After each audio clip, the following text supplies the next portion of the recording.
Sir, retired IPS అయినటువంటి AB Venkateswararao గారు జగన్మోహన్ రెడ్డి సొంత పత్రిక అయినటువంటి సాక్షికి వార్నింగ్ ఇచ్చారు. అసలు చట్టం అంటే ఏంటో తెలిసేలా చేస్తాను అంటూ ఏబివి గారు వార్నింగ్ ఇచ్చినటువంటి నేపథ్యంలో ఏంటి సార్ ఈ వార్నింగ్లు ఎలా తీసుకోవాలి మనం అంటే ఏం చెప్తారు?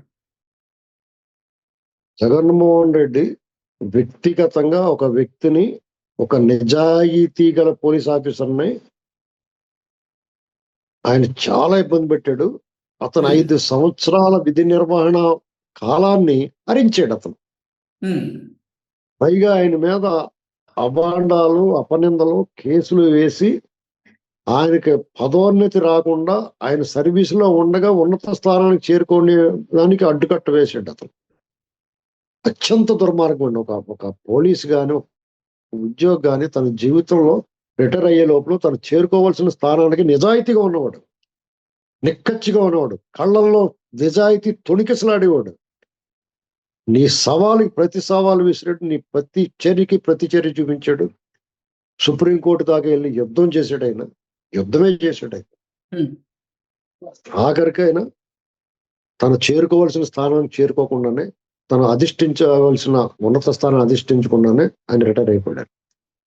విశ్రాంతి తీసుకోవాల్సిన పరిస్థితి వచ్చింది. దానికి పూర్తి కారకుడమైన నువ్వు ఇంకా ఆయన మీద మళ్ళీ మళ్ళీ అపనిందలు, అపవాదులు వేస్తా నీ పత్రికలో రాస్తూ ఉంటే, ఆయన ఈ వేదనకి, ఆయన పడ్డ అవమానాలకి మీ సంగతి తెలుస్తానని చెప్పేసి ఖచ్చితంగా ఆయన మీ మీద ఒక చట్టం అంటే ఏంటో, ఒక నిజాయితీ గల అధికారితో నువ్వు తలపడితే, ఒక సరైనోడితోటి నువ్వు తలపడితే ఎలా ఉంటుంది అనేటువంటిది చట్టం అంటే ఏంటో నీకు తెలియజేస్తా అని చెప్పాడు. ఓపెన్ గా బహిరంగంగా చెప్పాడు.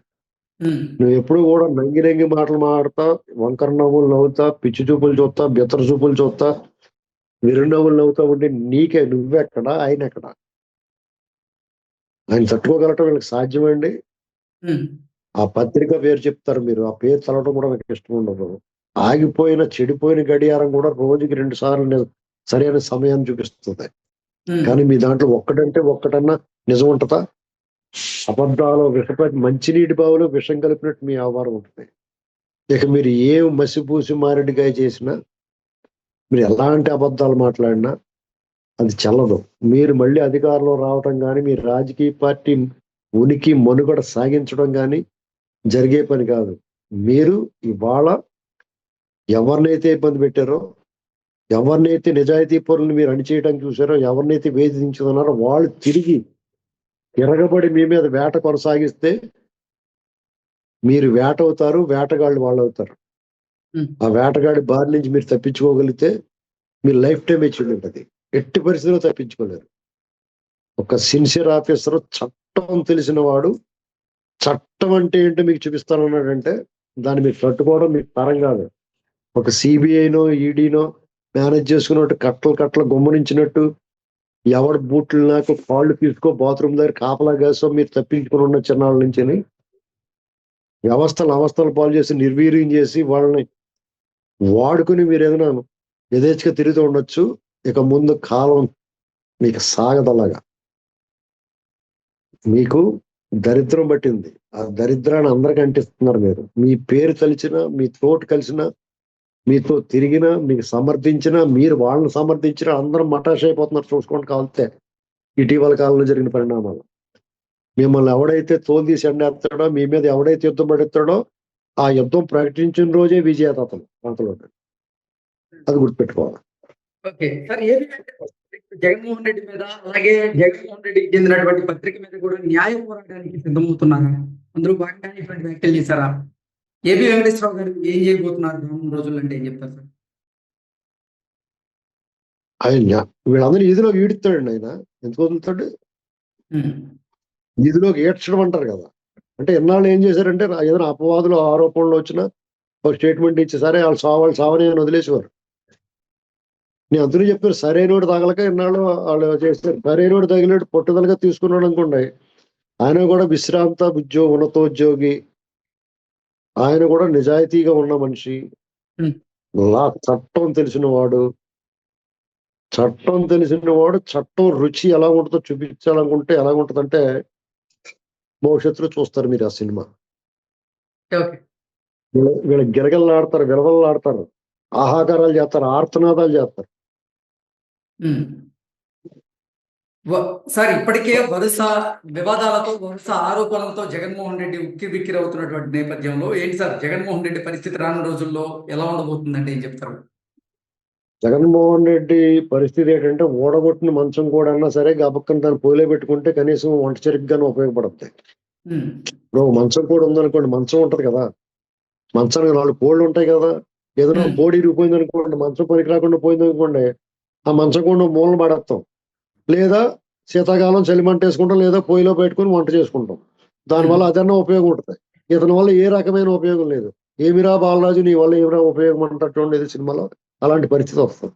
సార్ ఏంటి అసలు వాళ్ళు వైసీపీకి రాజకీయ మనుగడ ప్రశ్నార్థకంగా మారిందని వైసీపీ క్యాడర్ భావించారా? అందుకే వైసీపీకి దూరం అవుతున్నారా వారిని బుజ్జగించేటువంటి పనిలో జగన్మోహన్ రెడ్డి ఉన్నారా?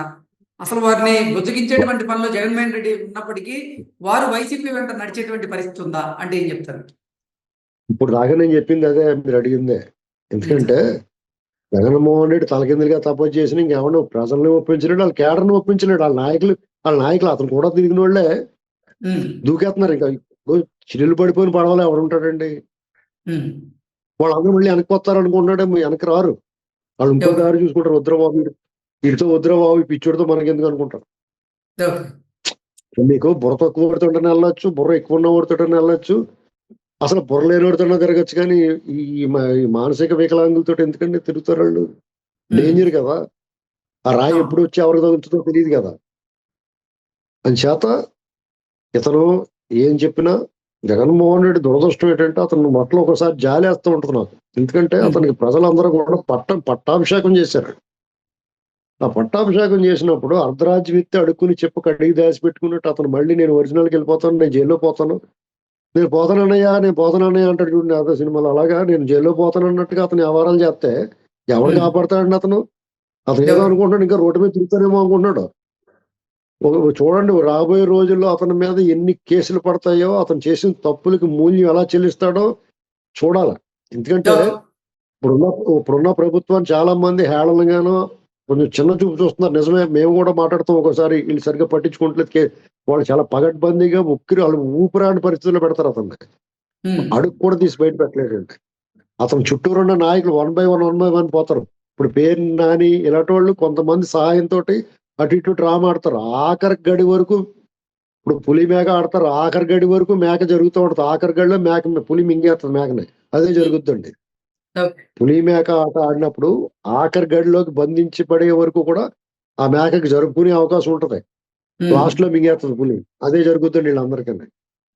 పీటర్ అయిపోయి మాట్లాడతారు కాకాని గోవర్ధన్ రెడ్డి లేకపోతే సజ్జల రామకృష్ణారెడ్డి, మేము మళ్ళీ వస్తే మేము చేయలేమా, మేము వస్తే ఎంత దుర్మార్గంగా ఉంటుందో మీరు చూడండి.